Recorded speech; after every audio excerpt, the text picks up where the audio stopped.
puisque Marie… Ah, voilà, mesdames et messieurs les ambassadeurs, chère Excellence, mesdames et messieurs les consuls, bienvenue dans cette première visioconférence 2022 de l'UCHF. L'UCHF, pour ceux qui ne nous connaissent pas encore, représente les consuls honoraires. Elle explique et valorise leur rôle, elle est un lieu de partage d'expériences et de bonnes pratiques, et elle a pour vocation de fédérer l'ensemble des consuls. Nous avons créé les mercredis de l'UCHF à l'occasion de cette crise Covid. Finalement, il faut prendre le bon côté des choses. Et nous aussi, nous allons revenir à des opérations présentielles. Je pense que nous continuerons ce format-là parce que ça permet à ceux qui sont un peu loin ou qui ne viendraient pas à Paris pour une conférence de pouvoir avoir des moments d'échange avec nous.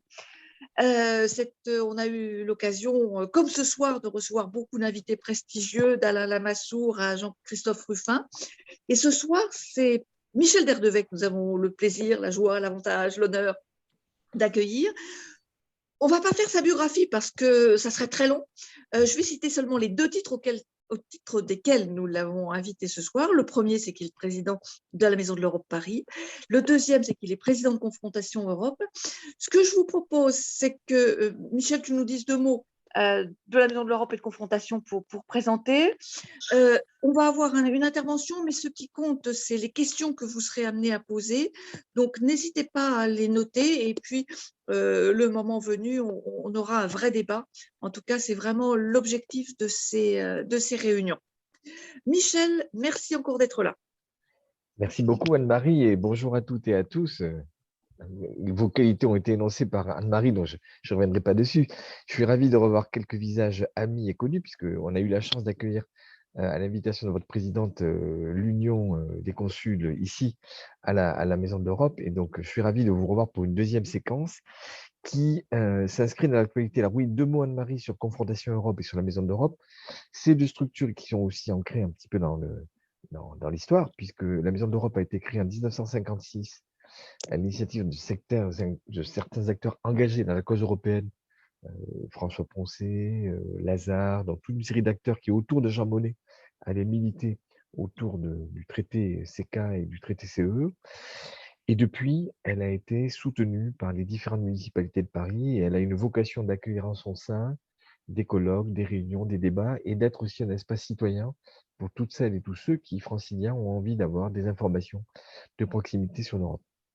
Confrontation, c'est une association, elle aussi c'est un think tank cette fois-ci plus récent, créé en 1900, il y a 30 ans, donc on doit être en 1992 dans ces eaux-là, et qui donc a été créé par Philippe Herzog, Michel Rocard et Jean-Pierre Levade, et qui depuis a cheminé, et nous sommes un des 3-4 think tanks européens, et nous sommes les seuls, on le revendique, à publier tous les 3 mois une revue trimestrielle en français, parce que pour ne rien vous cacher, on est attaché à la francophonie et on considère qu'on peut plaider la cause européenne avec conviction, et c'est ce que nous faisons, mais aussi en s'exprimant parfois en français et pas uniquement en anglais. Alors, l'initiative d'Anne-Marie et de vous tous, elle s'inscrit dans une actualité formidable, puisqu'il y a une semaine, jour pour jour, le président de la République terminait à Strasbourg son discours sur la présidence française de l'Union, donc donner les priorités de cette présidence, qu'on connaissait un petit peu déjà, mais Emmanuel Macron a confirmé un petit peu les grands axes de cette présidence, et puis parce qu'on va être sur un moment politique qui va, pendant tout le semestre, le premier semestre de 2022, occuper les débats et les esprits. D'abord, un petit mot pour ceux qui n'auraient pas en tête sur c'est quoi le Conseil, hein.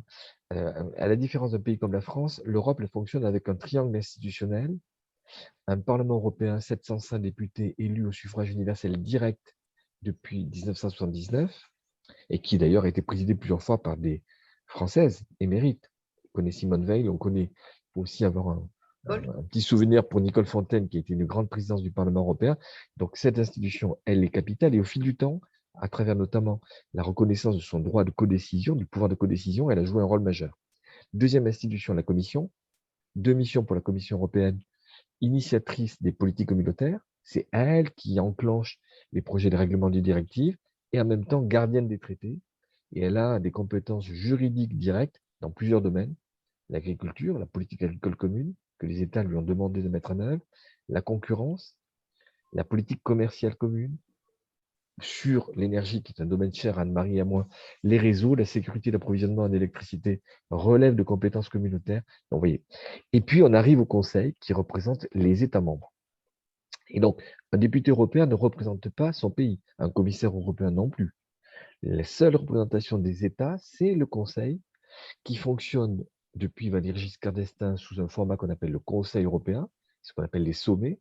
Donc, c'est des grandes réunions qui parfois sont des réunions marathons qui durent pendant des jours et des nuits et dont on ne sait très bien les conclusions. Et puis, il y a aussi des conseils des ministres sectoriels.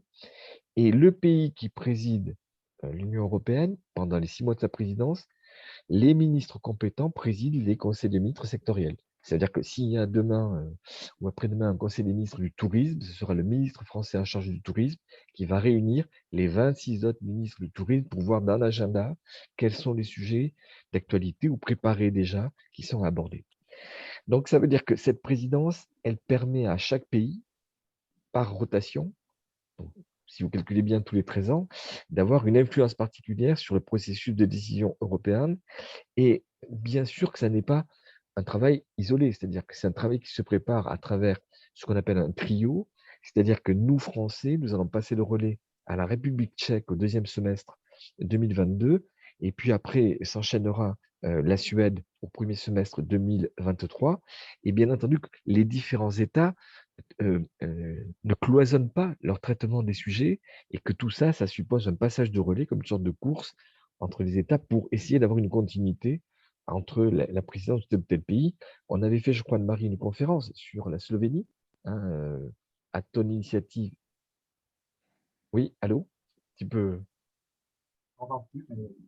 Anne-Marie, tu peux intervenir? Oui, pardon, on en avait fait une sur le Portugal avant, c'est-à-dire qu'à chaque présidence de l'Union, on essaie de pouvoir rencontrer les ambassadeurs concernés de manière à avoir une vision sur les 6 mois à venir.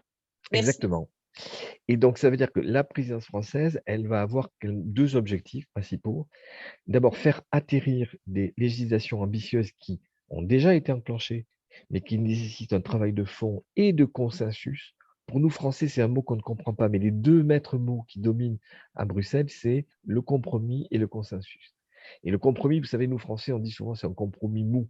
Ben non, il n'y a pas de compromis mou. Le compromis, c'est un dialogue politique entre États où chacun essaye de trouver la voie d'un accord avec son partenaire.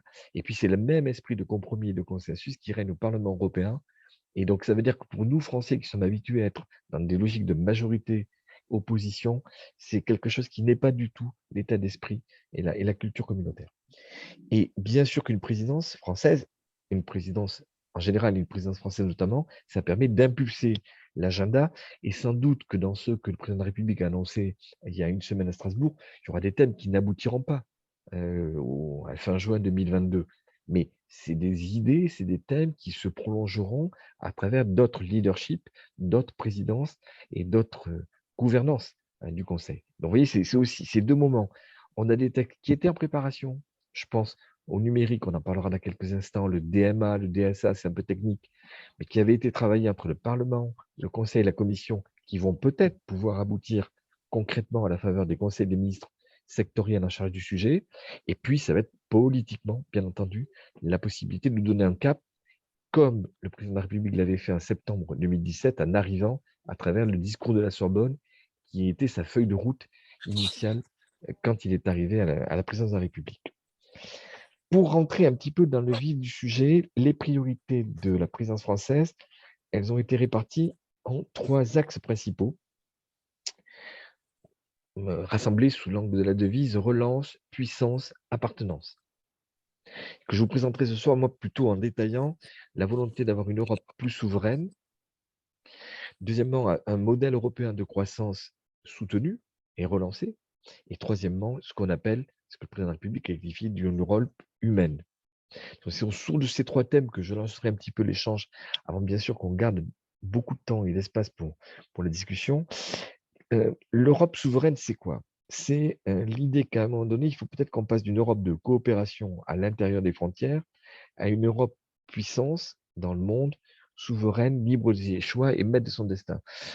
Ces idées-là, elles ont été mises sur la table ces derniers mois, et vous voyez très bien qu'au moment où on entend le bruit de bottes aux frontières de l'Europe, elles ne sont pas complètement incongrues. Ça veut dire qu'à un moment donné, comment l'Europe se positionne entre l'Alliance Atlantique, entre une puissance qui joue de ses muscles et de sa réalité qui s'appelle la Russie, et comment aussi elle se positionne sur d'autres dossiers vis-à-vis de la Chine, ça renvoie à qu'est-ce qu'est l'Europe, hein. Est-ce que l'Europe, c'est un espace uniquement de coopération économique, une sorte de zone économique libre dans laquelle on favorise la libre circulation des marchandises, des biens, des services et des capitaux? C'était le rêve des pères fondateurs. Mais est-ce que ça n'est que ça, ou est-ce qu'on lui met d'autres attributs? Et bien entendu qu'on va voir dans cette partie-là toute la question de la défense européenne, qui, comme vous le savez, en 1954 a fait l'objet d'un projet de traité qui a échoué, notamment devant le Parlement français. Et donc, est-ce qu'on décide d'aller au-delà des interventions qui sont déjà le cas entre armées européennes sur des théâtres extérieurs, je pense au Mali ou ailleurs, et est-ce qu'on décide de coordonner ça de manière plus volontariste au plan de nos outils de défense, mais aussi au plan industriel, ou est-ce qu'on en reste finalement à la situation actuelle? C'est un des sujets qui va être posé.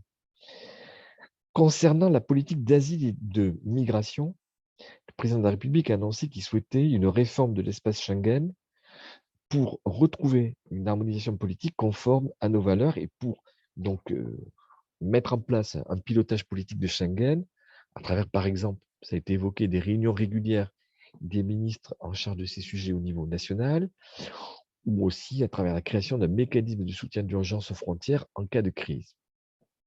Quand un État membre doit soudainement faire face à une crise qui exige de renforcer les frontières, pour l'instant, on est assez démunis, hein, et il semble assez cohérent qu'on puisse éventuellement mobiliser Frontex ou le renport solidaire des autres États en ressources humaines comme en matériel quand il y a des phénomènes de ce type qui se passent. C'est ce qui s'est passé aux frontières de l'Union, vous l'avez suivi comme moi, quand une série de migrants sont arrivés en Biélorussie et quand cette arme de la migration a été utilisée pour tester un petit peu l'Europe à sa frontière polonaise. On voit très bien que tout ça, ça suppose non pas de réagir dans la crise. Vous savez, Jean Monnet avec cette formule où il disait souvent l'Europe avance dans les crises et c'est à travers la solution de ces crises qu'elle se constitue.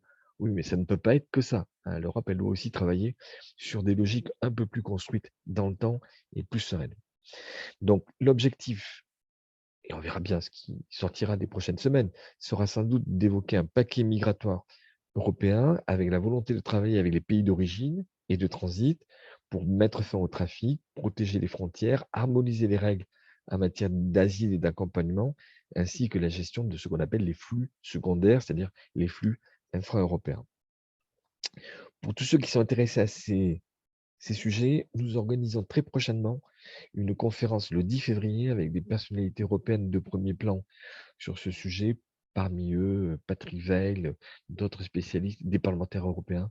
Et donc, on considère que c'est un sujet d'actualité et on y consacrera 2 heures de réunion dédiées. Donc, Anne-Marie ou moi-même, on vous fera passer les liens. Deuxième sujet, j'en parlais dans cette Europe souveraine, l'Europe de la défense. Et la question, c'est là-dedans de passer dans une phase opérationnelle. Il faut d'abord définir les intérêts partagés entre États membres. Ça, c'est ce qu'on appelle la boussole stratégique. Il va y avoir un conseil européen au mois de mars où les États vont essayer de lister quels sont les sujets stratégiques qui peuvent faire l'objet de menaces et sur lesquels il serait intéressant que les Européens coordonnent leur action et arrêtent des choix collectifs, des orientations. Cette initiative de la boussole stratégique, elle a été fixée et lancée sous présidence allemande et devrait aboutir au mois de mars 22. Et sa vocation, bien sûr, c'est de définir une souveraineté stratégique européenne et de porter des ambitions nouvelles en matière d'industrie et de défense et de définir des exercices et partenariats conjoints ainsi que les nouveaux espaces de conflictualité. Est-ce qu'on va mettre l'accent sur la cyber, sur le maritime, sur la guerre de l'espace? Donc, on voit bien que tout ça, ça mérite débat et peut-être que les visions des différents États membres ne sont pas les mêmes selon tel ou tel domaine. Et donc, voilà, on va voir. Rendez-vous au mois de mars pour voir quel va être le contenu de ce débat sur l'Europe de la défense qui, vous l'aurez compris comme moi, va être complètement impacté par ce qui se passe ou pas en Ukraine dans les prochains jours et les prochaines semaines. Ce débat, il était lancé depuis plusieurs semaines, mais on voit très bien qu'il va être en pleine dans l'actualité. Dernier point concernant la notion de Europe souveraine, c'est tout ce qu'on appelle la politique de voisinage, avec les notions de stabilité et de prospérité de la politique de voisinage. La relation, par exemple, entre l'Afrique et l'Europe, c'est un vrai défi. On va avoir un sommet entre l'Union africaine et l'Union européenne à Bruxelles dans quelques jours, en mois de février. Et l'objectif ou l'ambition, c'est de refonder en profondeur la relation qui s'est quand même un petit peu, on me passerait l'expression, mais bureaucratisée et fatiguée. Et donc, il faut sans doute réinventer une nouvelle relation Europe-Afrique, une nouvelle politique d'investissement solidaire. Au fil des ans, les investissements européens en Afrique ont décru. Il y avait des aides au développement à l'époque. Je parle comme quelqu'un qui a un tout petit peu plus de la soixantaine. Il y a 20 ans, 30 ans, il y a une vraie politique de développement qui s'est un petit peu amaudiée au fil du temps. Et le vrai sujet, c'est que, y compris, c'est en lien avec la politique migratoire. Si on a envie à un moment donné de jouer le co-développement, ça suppose aussi revoir sans doute la politique de développement avec l'Afrique. Ça avait déjà été fait dans un sommet que la France avait impulsé à Marseille récemment. Et là, c'est au niveau européen qu'il y aura cette rencontre en février à Bruxelles et dont on attend quelques résultats concrets.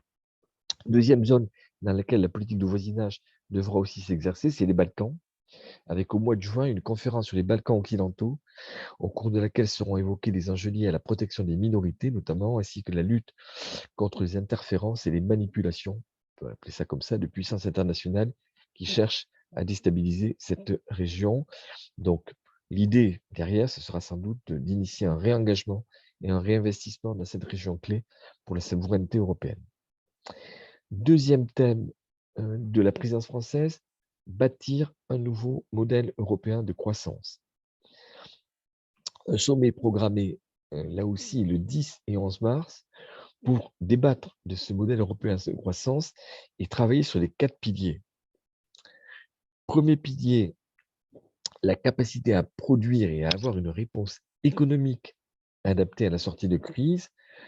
Alors, vous savez comme moi que l'Europe a eu un sursaut à l'été 2020 avec un plan d'investissement massif qui s'appelle Next Generation EU de 750 milliards d'euros, avec 3 verrous budgétaires qui ont sauté. Maximum du budget européen, plafonnement a été évacué, la notion de ressources propres. Donc, on a bouleversé les règles financières à la faveur du sommet de juillet 2020, mais il faut sans doute aller au-delà et parler peut-être aujourd'hui de production industrielle, de grandes filières créatrices d'emplois. Je veux dire, on évoque aujourd'hui l'hydrogène, les batteries, la santé, la culture. Ça, c'est des sujets qui sont structurants en termes de création de valeur ajoutée en Europe. Et l'objectif, c'est de rattraper le retard de l'Europe dans certains secteurs innovants en permettant l'émergence de champions européens. C'est un thème qui est cher au commissaire breton, qui est en charge de la politique industrielle. Et on va voir comment les chefs d'État et de gouvernement peuvent là-dessus essayer de converger et d'avancer. La mise en place de nouvelles alliances industrielles et de plans d'investissement ciblés supposera qu'on révise bien sûr les règles budgétaires pour permettre l'engagement de fonds publics.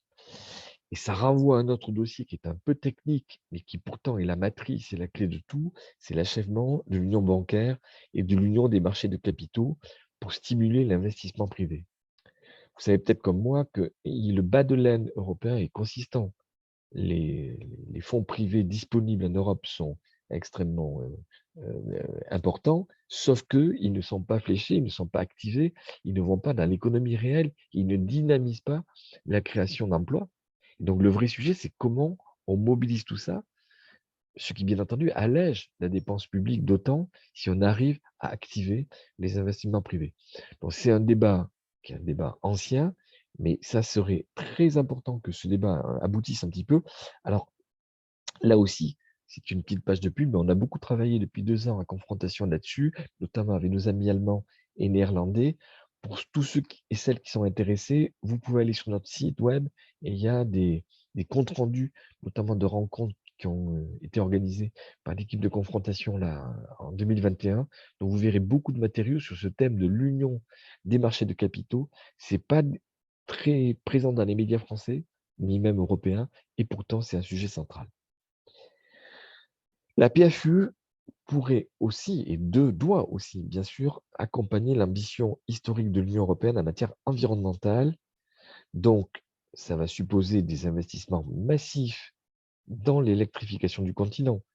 Si on se fixe des objectifs de décarbonation à horizon 2050 et même avant, il y a un paquet européen pour arriver en 2035 à des objectifs de décarbonation, bien entendu, il va falloir massivement investir et massivement changer de trajectoire. Et donc, ça veut dire qu'il y a toute une série de paquets, de documents plutôt, règlements, directives, inclus dans un paquet qu'on appelle Fit for 55, qui devraient être débattus dans les conseils sectoriels, mais qui ont un impact concret, hein. En France, dans une demi-heure, en ouvrant le journal, on va parler de la hausse des prix de l'énergie, de la pauvreté énergétique, de la précarité énergétique. Ma conviction personnelle, et je milite là-dessus depuis des années, c'est que ce n'est pas des sujets nationaux. C'est des sujets sur lesquels, comme nous avons construit un marché intérieur de l'énergie, donc ça c'est le pied concurrence, on doit à l'autre côté travailler sur un pied solidarité. L'Europe, elle est en permanence sur ses deux jambes. C'est-à-dire c'est plus de concurrence, plus de marché, mais aussi tendre la main aux plus démunis quand c'est nécessaire. En regardant la réalité en face, tous nos grands États, pour l'instant, reculent devant l'idée d'en faire un sujet européen, hein. Ils considèrent que c'est un sujet à drapeau, un sujet national. Telle n'est pas ma conviction. Et par exemple, on pourrait travailler, je sors, hein, parce que ça n'est pas dans les textes de la présidence française, mais avoir une définition européenne de la précarité énergétique, définir le seuil à partir duquel une personne est en difficulté et donc peut bénéficier d'aide, ça serait un minimum. Pour mémoire, quelques pays l'ont fait, mais ils sont rares. Et beaucoup d'États, la France et l'Allemagne, ont refusé qu'une définition européenne de la précarité soit adoptée. Ça serait une avancée pas que symbolique, une avancée extrêmement concrète. Un texte important va être discuté ces prochaines semaines, et ayez-le en tête, c'est aussi l'adoption ou les premières lignes de ce qu'on appelle un mécanisme d'ajustement carbone aux frontières. C'est un peu technique, mais c'est l'idée d'avoir une sorte d'écluse écologique qui permette de pénaliser les produits entrants carbonés et donc dès lors de valoriser les productions industrielles européennes décarbonées. Donc si on a envie, ce qui est le cas, d'après être comme un continent qui est leader dans la transition énergétique, il faut bien que ça se traduise en termes commerciaux. Donc l'idée, ça n'est pas de pénaliser tous les produits, mais d'essayer sans doute de trouver les produits les plus marquants et de donner aussi un signal au reste du monde, puisque je vous dis tout à l'heure que l'Europe, elle a une compétence en matière de politique commerciale, et de connecter la politique commerciale avec la politique environnementale et d'essayer de créer un club inclusif où tous les États dans le monde qui voudraient, de manière concrète, favoriser la décarbonation de la planète puissent connecter leur politique commerciale à cet objectif.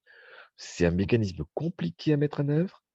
Pour être clair, je ne suis pas sûr, on est entre nous, hein, que nos amis allemands aient envie d'avoir la même épaisseur, la même importance du dispositif que nous, mais la France joue son rôle. La France joue un rôle de leader pour impulser cette idée, la mettre en débat et essayer dans les traités commerciaux de générer sous forme de clauses miroirs des mécanismes de ce type. C'est un peu, vous savez, comme dans les entreprises. Si on reste sur un discours sur le développement durable, c'est très bien. Le jour où on connecte le discours avec la réalité ou des bonus des dirigeants ou de la façon dont on récompense l'activité elle-même, là, parfois, les choses peuvent changer. En Europe, c'est pareil. Il faut qu'on ait des preuves et pas que des discours. Ce mécanisme d'ajustement carbone aux frontières, MACF, est extrêmement important. Donc, suivez un peu l'actualité là-dessus, mais de la capacité qu'on aura à trouver un consensus entre États membres là-dessus va dépendre en partie le succès de la présidence française.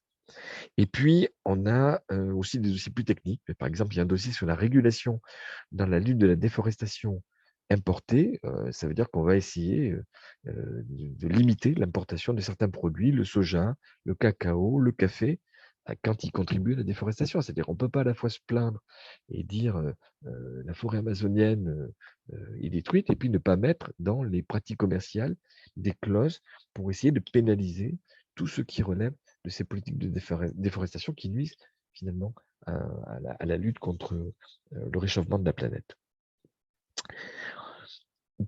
Troisième sujet qui rentre dans la dans le portefeuille de la croissance, c'est tout ce qui relève du numérique. Alors, je l'ai évoqué tout à l'heure, il y a deux textes importants.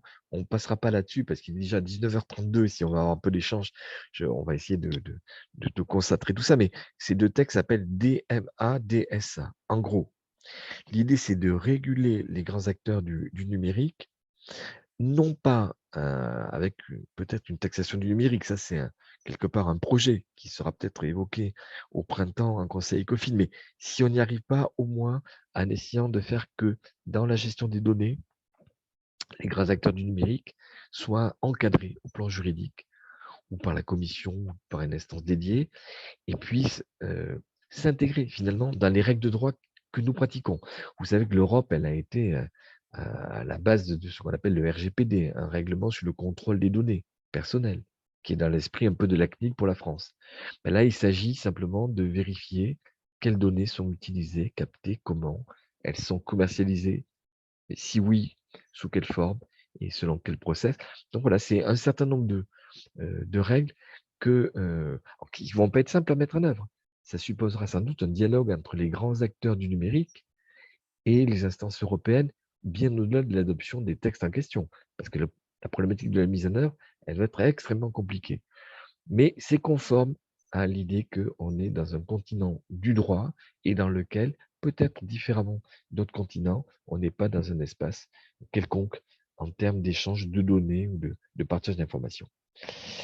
L'Europe sociale, c'est un grand sujet aussi qui rentre dans cette deuxième sous-thématique avec un alignement parfait des planètes pour nous, Français, sur ce sujet de l'Europe sociale. Puisque, si vous le, c'est un point qui vous échappe, Laurent Berger, patron de la CFDT, préside la Confédération européenne des syndicats. Pierre Gattaz préside Business Europe, qui est le MEDEF européen.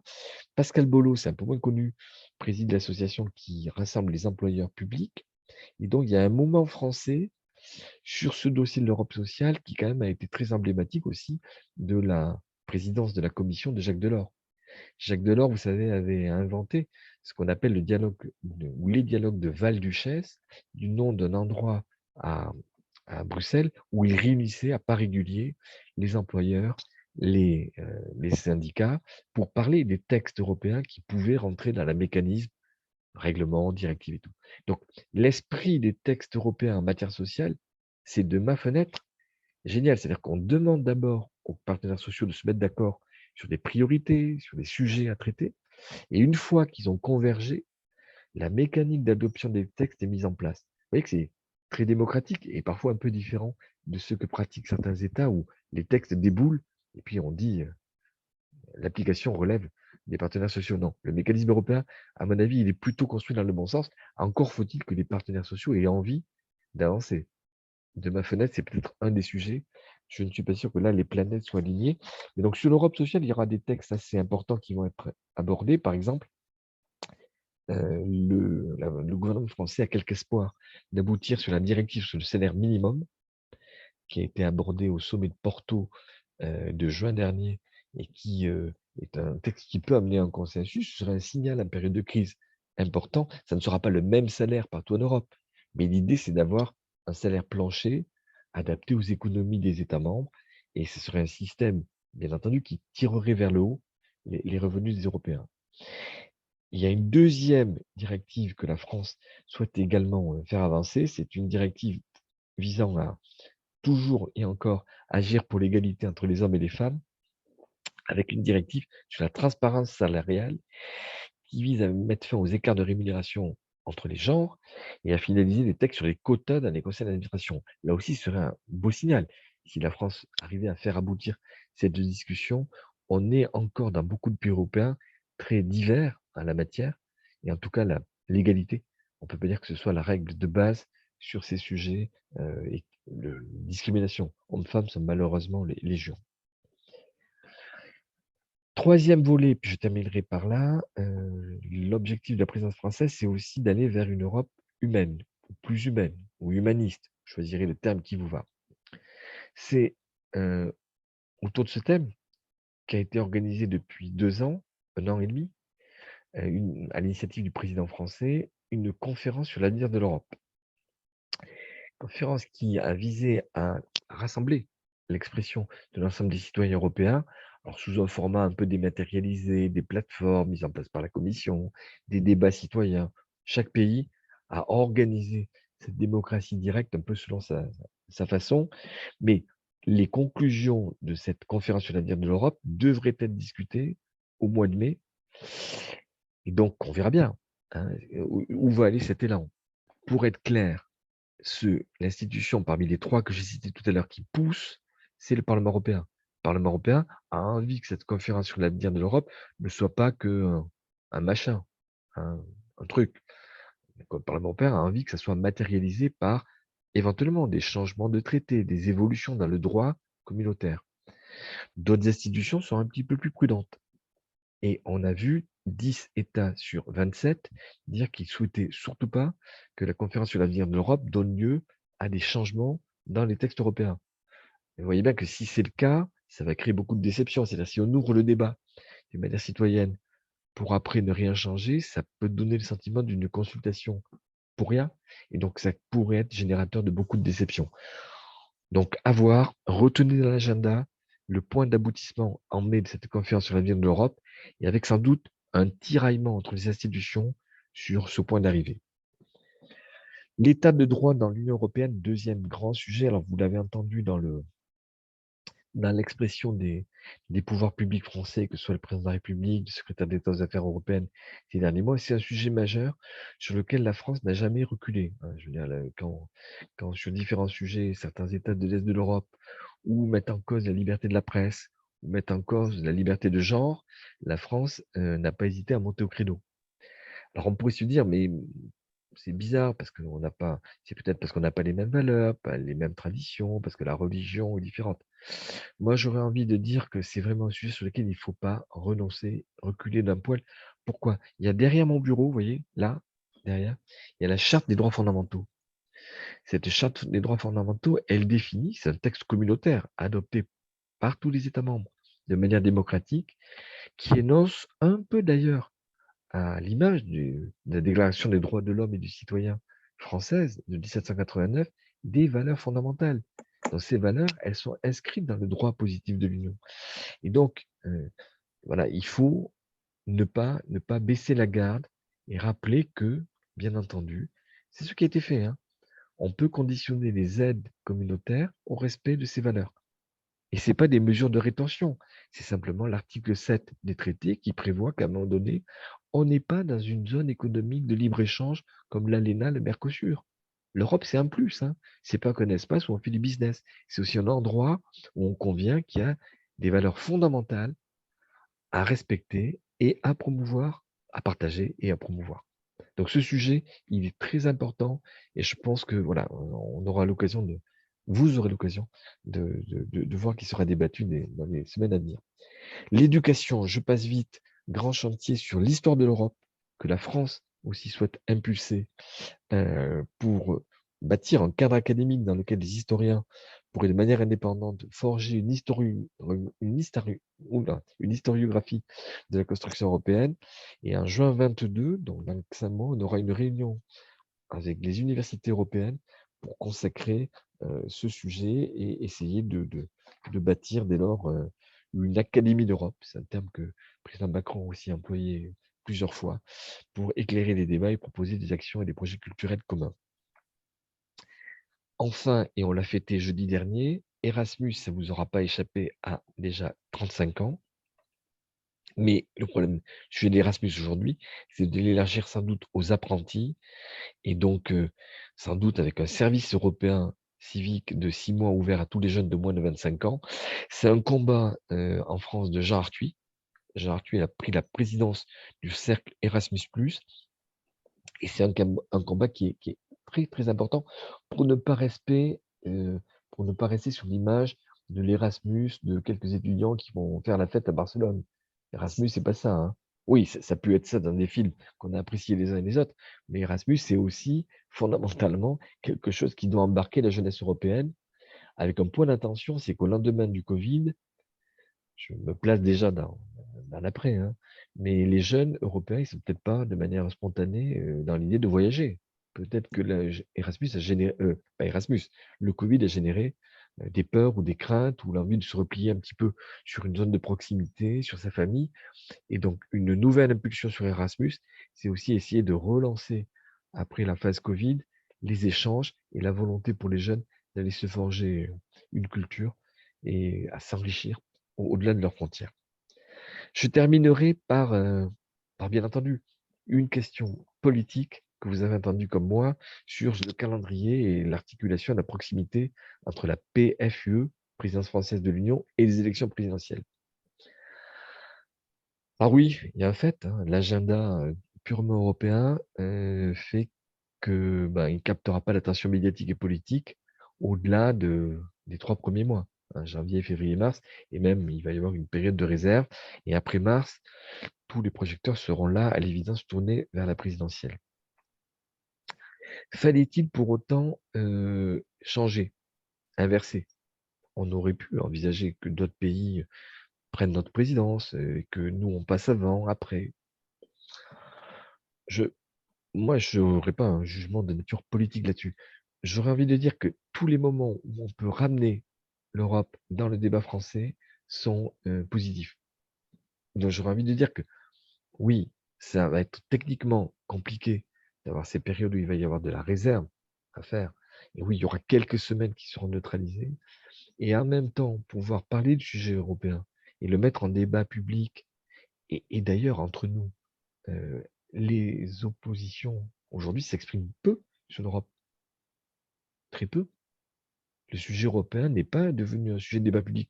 Moi, je le regrette parce que ceux qui sont peut-être sur des positions différenciées doivent pouvoir s'exprimer. Nous, on a organisé à la Maison de l'Europe de manière neutre un débat entre tous les acteurs politiques, tous les partis politiques. C'était il y a quelques semaines et c'est intéressant parce qu'on voyait un petit peu les différences. Aujourd'hui, malheureusement, la campagne européenne, la campagne présidentielle ne rentre pas sur le fond et ces sujets européens sont traités uniquement de manière pelliculaire. Je renvoie à ça, à la question du drapeau et d'autres sujets qui sont importants, mais je reprends la formule de François Mitterrand. La France est ma patrie, l'Europe est mon avenir. Et donc, si on garde cette perspective, on doit arriver à déverrouiller les sujets.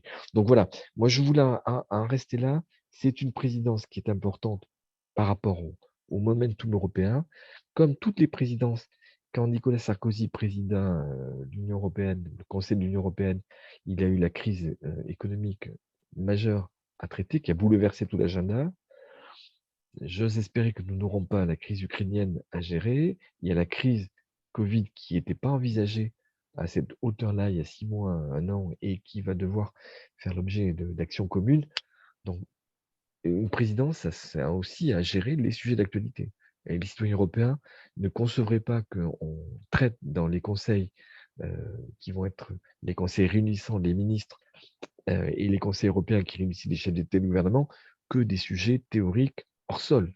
Bien sûr que la demande des citoyens va être sur un aboutissement sur des sujets concrets.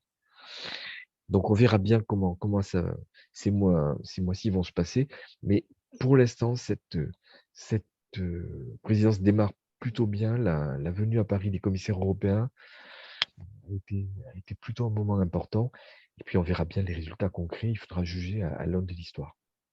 Merci en tout cas à toutes et à tous. J'ai essayé, Anne-Marie, de rester dans le format. Il est 19h45. Et donc voilà. Merci beaucoup, Michel, pour ce panorama très concret des enjeux et de l'agenda de la présidence française du Conseil de l'Union européenne. Je propose que vous nous prépariez vos questions. Donc, comme je n'ai pas la visibilité, Bertrand, quand tu vois des mains levées, tu le dis. J'avais envie de laisser la parole en premier à Alain Dupuis parce qu'il est au front sur le sommet Europe-Afrique. Peut-être qu'il peut nous en dire 2 mots. Est-ce qu'Alain est là? Oui, je suis là. Je suis là, Anne-Marie. Bonsoir à tout le Bonjour, monde. Bonjour Alain. Bonsoir, Monsieur Derdevé. J'ai beaucoup apprécié votre entretien, là, votre conférence. Alors, parler du sommet Union européenne-Union africaine, effectivement, pour ma part, j'y suis fortement intéressé.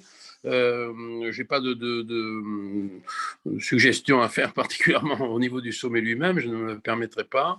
Par contre, je voulais m'adresser à vous, Monsieur Derdevey, parce que dans ce que vous avez dit, j'ai une ou deux questions à poser. En ce qui concerne l'Afrique, précisément. Il a été question dans le discours du président de la République de l'Afrique pour une véritablement une sorte de priorité dans les préoccupations que devra avoir l'Europe dans les mois et années qui viennent.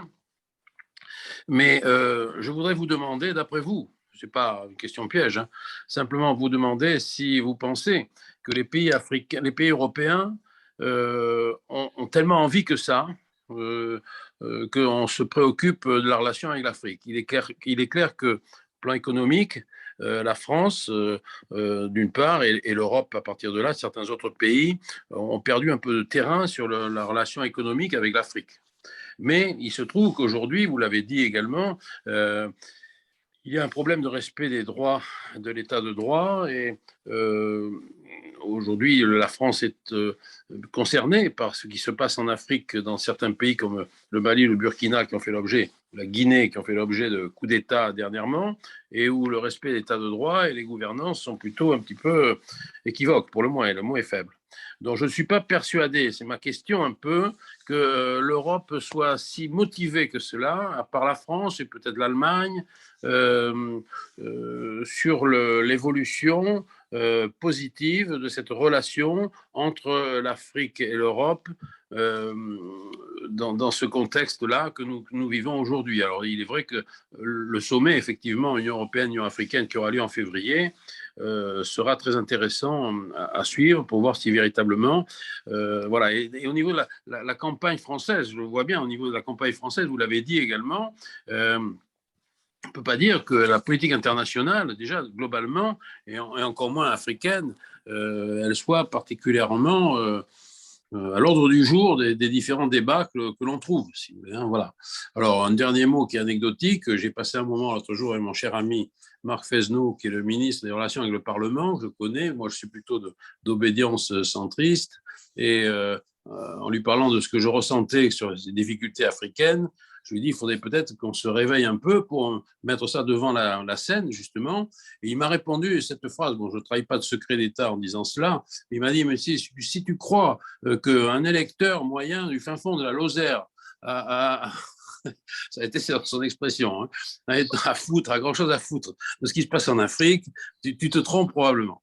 Alors, disons, ça dénote un peu un état d'esprit de l'opinion publique en général et l'opinion publique européenne est-elle motivée pour qu'on améliore les relations avec l'Afrique? Voilà un petit peu, pardon d'avoir été un peu long dans ma question. Non, mais merci beaucoup. Merci beaucoup, Alain.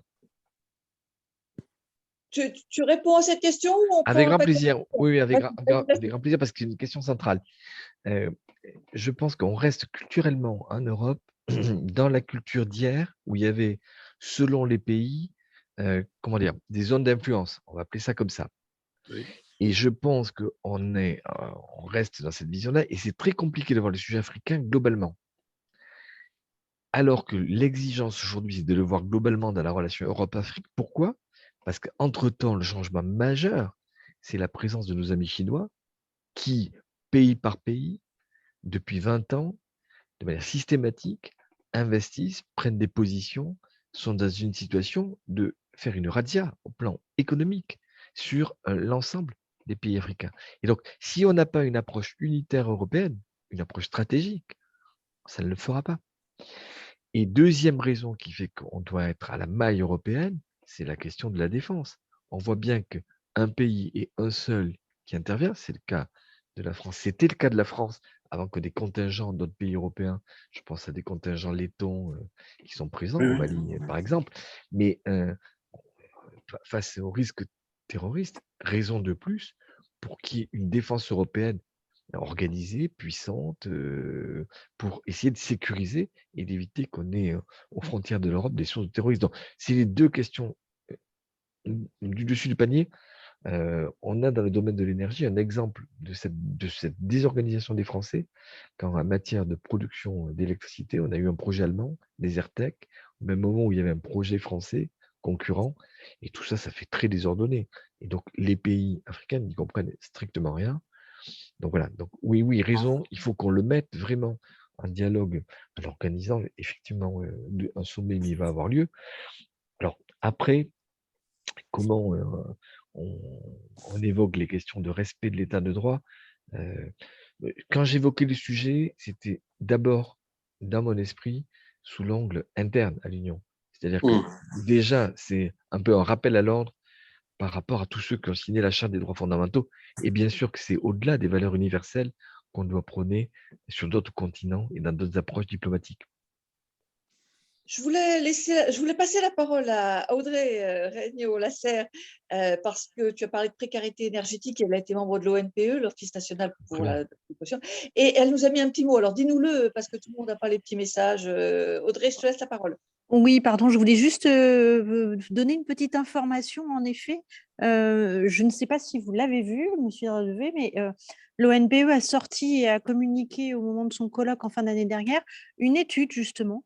Alors malheureusement pas sur tous les pays européens, mais une dizaine de pays européens. Et j'ai beaucoup apprécié ce que vous avez dit sur la définition commune, la nécessité d'une définition commune de la précarité qui serait fort utile. Parce que le premier constat était de dire que sur la dizaine de pays qui ont fait l'objet de cette étude, finalement, il y en a assez peu qui ont une véritable définition de la précarité énergétique. Et c'est bien dommage. Et en effet, comment le traiter à la maille d'un seul pays, ça paraît un peu compliqué. Voilà. Donc, je vous engage à aller voir cette étude. Ou alors, si vous le souhaitez, je vous fais suivre le document. Ah ben oui, ça peut être via bien Anne-Marie. par Anne-Marie, moi je suis très Oui. preneur. Ouais. Alors d'autant plus, mais ça, on ne l'a pas encore rendu public, c'est qu'on travaille côté confrontation sur une étude faite par les étudiants de l'IEP de Strasbourg qui, pendant 6 mois, ont travaillé là-dessus et vont nous rendre un rapport qu'on rendra public dans les semaines qui viennent. Et oui, c'est très, très important. Il y a une institution européenne qui se bat pour cette notion de définition européenne, c'est le Comité économique et social européen, le CESE, qui a fait plusieurs rapports sous le pilotage d'un de mes amis qui s'appelle Pierre-Jean Coulon, et qui a fait un travail remarquable là-dessus. Mais on a des résistances. Ça renvoie à un autre sujet qu'on n'a pas évoqué en filigrane là, tout à l'heure, mais qui est le fait que beaucoup de pays ont des administrations qui sont moins européennes que leurs dirigeants. Absolument. D'accord? Donc, ça veut dire que les freins ne sont pas que dans les têtes des politiques, elles peuvent être aussi parfois dans les infrastructures en dessous. Alors, tu comprendras que nous avons un tropisme international. Je sais qu'il y a Bertrand qui est là sur les Balkans. Tu voulais poser une question, Bertrand? Oui, tout à fait, merci. Effectivement, la présidence française de l'Union européenne va être l'occasion d'organiser ce fameux sommet France-Balkans, Union européenne-Balkans occidentaux au mois de juin pour faire un état des lieux sur l'accession à l'Union européenne des pays candidats déclarés, enfin, ceux qui sont plus avancés tels que la Serbie et le Monténégro, ceux qui sont déjà candidats tels que la Macédoine du Nord et l'Albanie. Et puis, la question qui se pose pour la Bosnie-Herzégovine et l'épineux problème du Kosovo.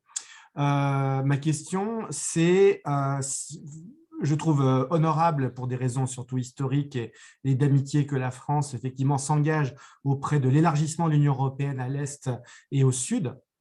Néanmoins, quel intérêt la France a?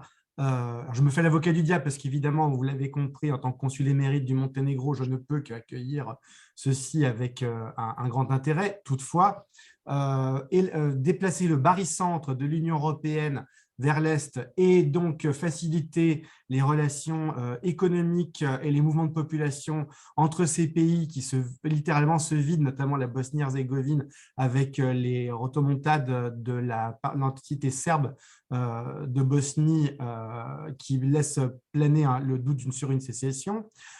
Déplacer le barycentre de l'Union européenne pour encore accroître des échanges économiques entre l'Allemagne et l'ex-Yougoslavie au détriment du commerce extérieur de la France. Je me pose en fait un certain nombre de questions sur cette nécessité-là.